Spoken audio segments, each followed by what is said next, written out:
Kristallnacht, or the Night of Broken Glass, was the wave of violent anti-Jewish pogroms on November 9th and 10th of 1938. It took place throughout Germany, annexed Austria, and in areas of Czechoslovakia recently occupied by German troops. Kristallnacht owes its name to the shards of shattered glass from the windows of synagogues, homes, and Jewish-owned businesses that lined German streets in the wake of the pogrom. On November 7, 1938, Ernst von Rath, a German embassy official stationed in Paris, was assassinated by Herschel Grimspan, a 17-year-old Polish Jew living illegally in Paris. Grimspan revengefully shot the diplomat after witnessing the expulsion of not only his parents, but thousands of Jews of Polish citizenship living in the German Reich.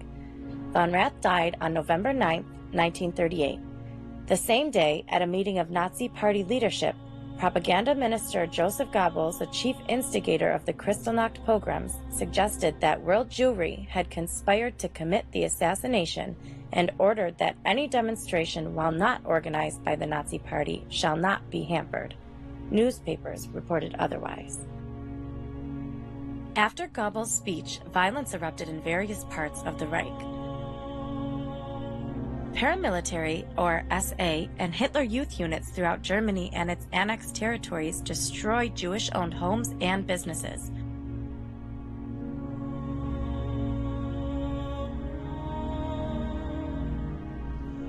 Jewish artifacts were confiscated, and many young, healthy Jewish men were arrested and filled local jails. The rioters destroyed 267 synagogues throughout Germany, Austria, and the Sudetenland. Many synagogues burned throughout the night in full view of public and of local firefighters who had received orders to intervene only to prevent flames from spreading to nearby buildings.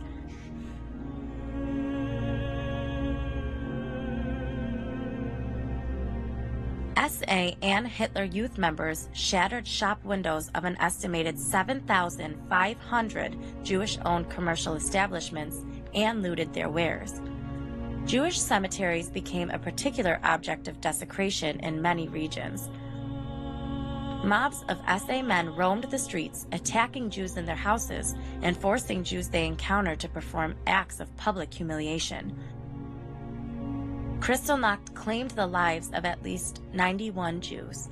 As the pogrom spread, units of the SS and Gestapo, the secret state police, arrested up to 30,000 Jewish males and transferred most of them from local prisons to Dachau and Buchenwald, as well as other concentration camps. In the immediate aftermath of the pogrom, measures were introduced to eliminate Jews and perceived Jewish influence from the German economic sphere. The German government announced that the Jews were to blame for the pogrom, imposing a fine of $400 million on the German Jewish community. German education officials expelled Jewish children still attending German schools. The German government announced laws that enforced Aryanization policy, the transfer of Jewish-owned enterprises and property to the Aryan ownership. The events of Kristallnacht represented one of the most important turning points in Nazi anti-Semitic policy. The Nazi regime moved eventually towards policies of forced immigration and finally toward the realization of a Germany free of Jews by deportation of the Jewish population to the East. It is important to understand and remember these events. It is also important to honor those that lived and died during this destructive part of history. It's probably most critical that we teach the lessons so that it may never happen again.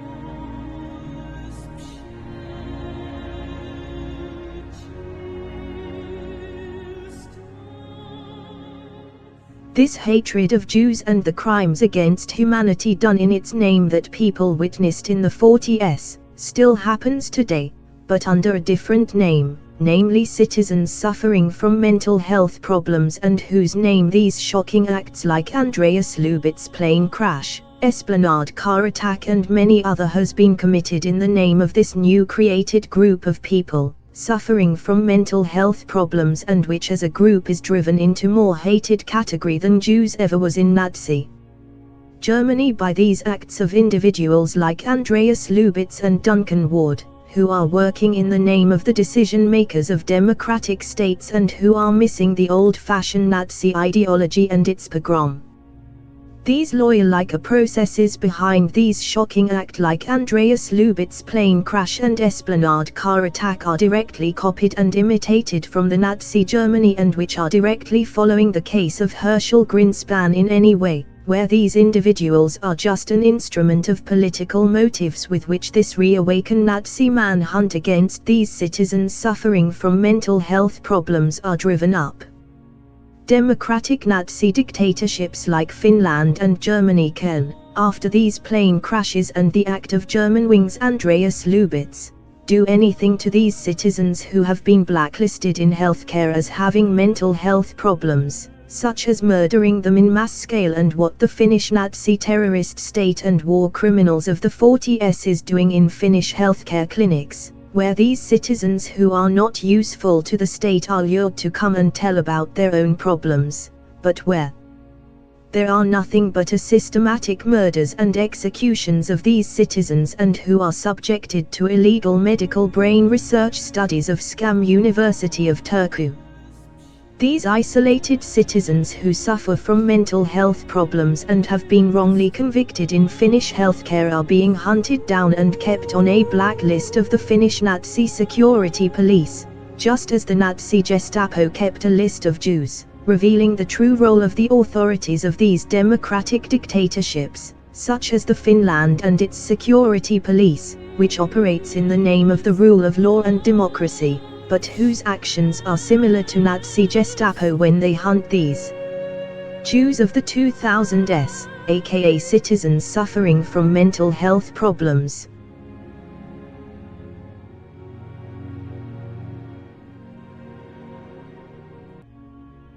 Case Greenspan.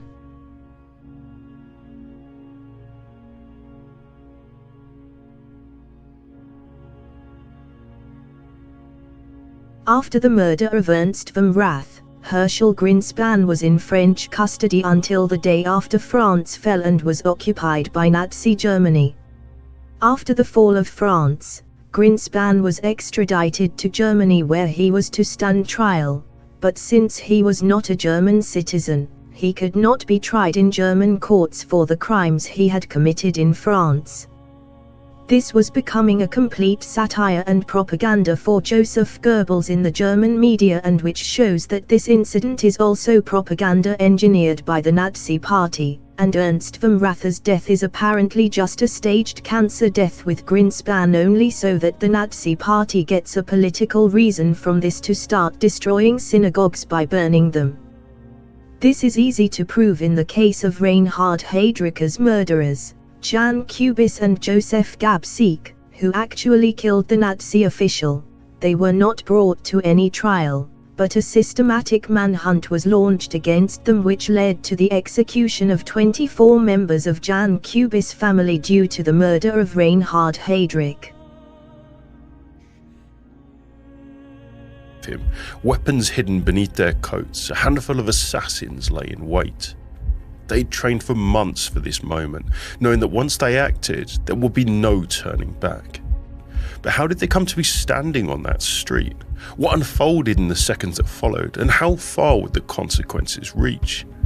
Using rare Gestapo and SS reports documenting those events in meticulous detail, along with eyewitness testimony and modern technology, we'll investigate, moment by moment, the story of Operation Anthropoid, the assassination of Reinhard Heydrich.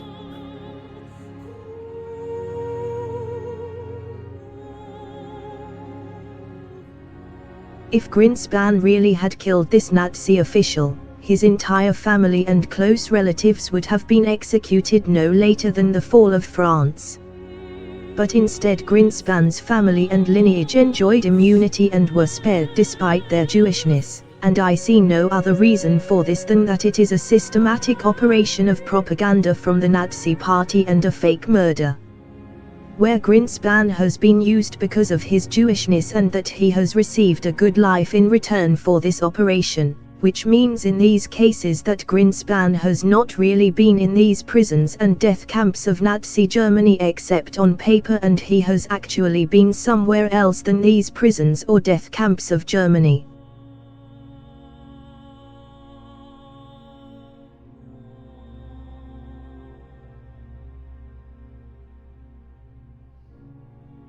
The Greenspan case is not the only one through which the Nazi Party organized its justifications towards the Jewish population.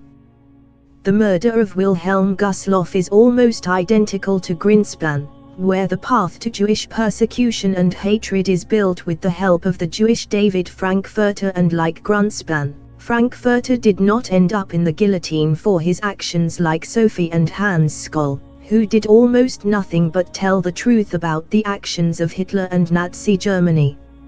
If you look at Frankfurter's confession, "I fired the shots because I am a Jew," which in all its strangeness tells us that Frankfurter wants this murder to be blamed on the Jews so that Nazi Germany can start their systematic murders, but which did not concern Frankfurter himself, tells us that this is a political murder, in which no one has actually been killed, but Gustloff has apparently experienced either a natural death or has died of cancer like many people today. This fake murder is also proven by the fact that the Swiss court pardoned Frankfurter after the fall of the Nazi regime, and I see no other reason for this than that he has not actually killed anyone. The same operating model can be also seen in the murder of Ernst Röhm, who has also apparently experienced a natural death, but with which Hitler has attracted all the resistance from the ranks of Sturmabteilung which they have gathered together, and at the same time in connection with Ernst Röhm's natural death, this resistance has been murdered under the guise of Röhm's framed execution.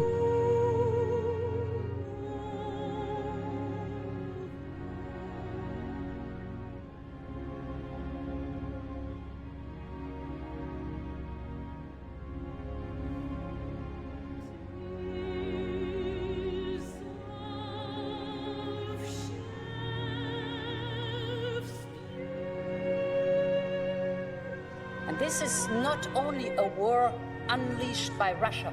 This Nazi Party's operating model is by no means an unknown concept in Europe today, which is governed by the newly born organization of the Nazi Party, the European Union, the Commission and the Parliament, where the EU member states meet, and behind closed doors everything that Europe suffers from is engineered, such as COVID virus that was 95% of money laundering business of EU member states with its ineffective vaccines that only help state elite when they stole the state money into their own tax haven accounts. And like the former child Prime Minister of Finland Sanna Marin said in her early years before she was not a politician, that why state buys these vaccines for up to hundreds of millions that have no medical effectiveness to flu, other than this vaccine carousel of the states is a circus that enables money laundering by state decision makers' own tax haven accounts, and why it is kept running year after year, because I don't believe that these states really use these amounts of money to flu vaccines only to prevent some seasonal flu that don't kill you in any way, and why this vaccine carousel is nothing but a money laundering of democratic states. This has made me wonder what these pharmaceutical companies like Novo Nordisk and Pfizer sell to these states' decision makers, because these pharmaceutical companies are run by the same gangbang of people that runs these states, and why these pharmaceutical companies are state-owned companies. These vaccines to seasonal flu could be anything between the medical saline solution to something chemical compound that makes you feel sick, and that's where all this medical bullshit comes from, that you get a much milder disease than you actually would. And it is a big question mark how much these elders died in COVID are actually systematic murders, for example in Finland, carried out by these doctors loyal to the government and their endless money flows, who gives a good salary to these national coalition doctors and other EU member states doctors, which is most likely paid for killing these people unprofitable to the state by using medicine, its viruses and medically non-existent diseases.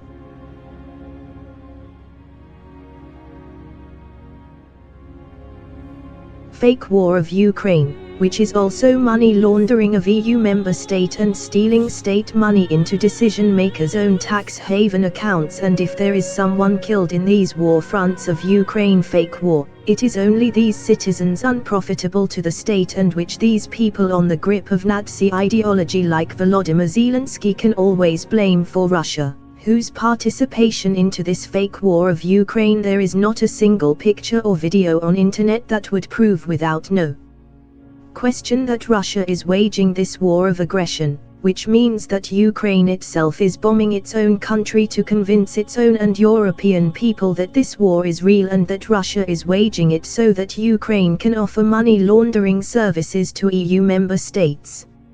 Or car attacks into the crowd where these drivers are in the payroll of government and state, like in the case of Finland, whose government machinate this car rampage with their own employee, Jukka Taipale, who worked in Finnish Ministry of Finance, was sent to mental hospital but who has already released, like all Nazi propaganda murderers like Herschel Greenspan who fake murdered Ernst von Rath, or David Frankfurter who fake murdered Wilhelm Gustloff.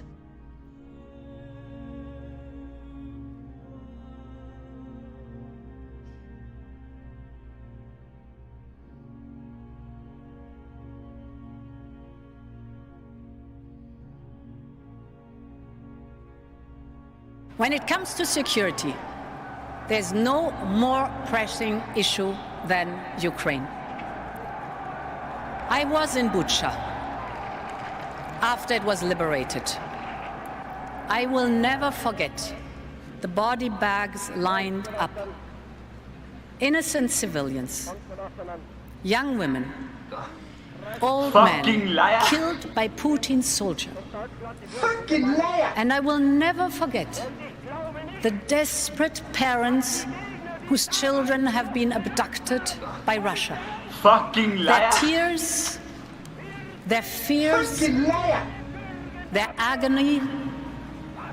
And as a mother and grandmother, my heart is bleeding to hear these stories.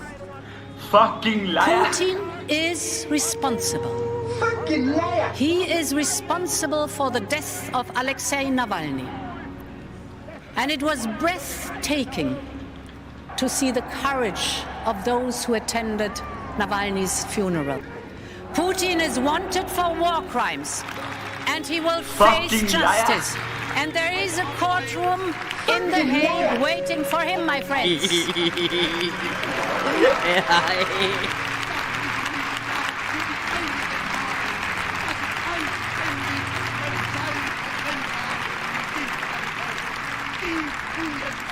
There can be no doubt. Europe will stand by Ukraine for as long as it takes. With more financial support, more military support. Russia has destroyed houses, hospitals and kindergartens. But they could not destroy the dream. The dream of a free and prosperous Ukraine that takes its place at the heart of the European Union. And today, my friends, this dream lives on, also in Moldova, in Georgia, and the Western Balkan. And together, we will turn this dream into reality. That is what EPP and that is what Europe stands for.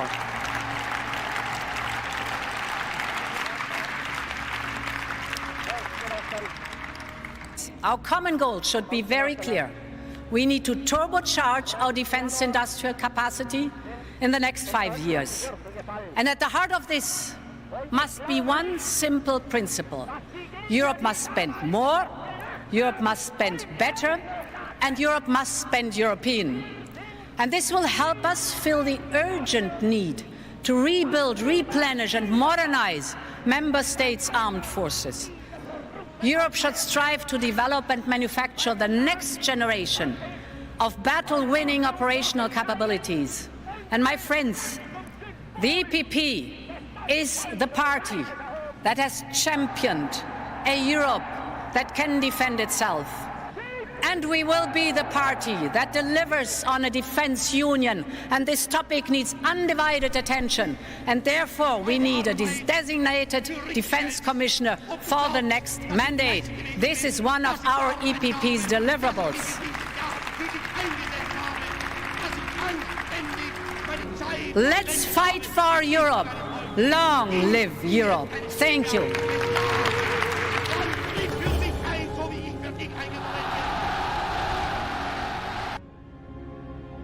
The problems of the world cannot possibly be solved by skeptics or cynics whose horizons are limited by the obvious realities.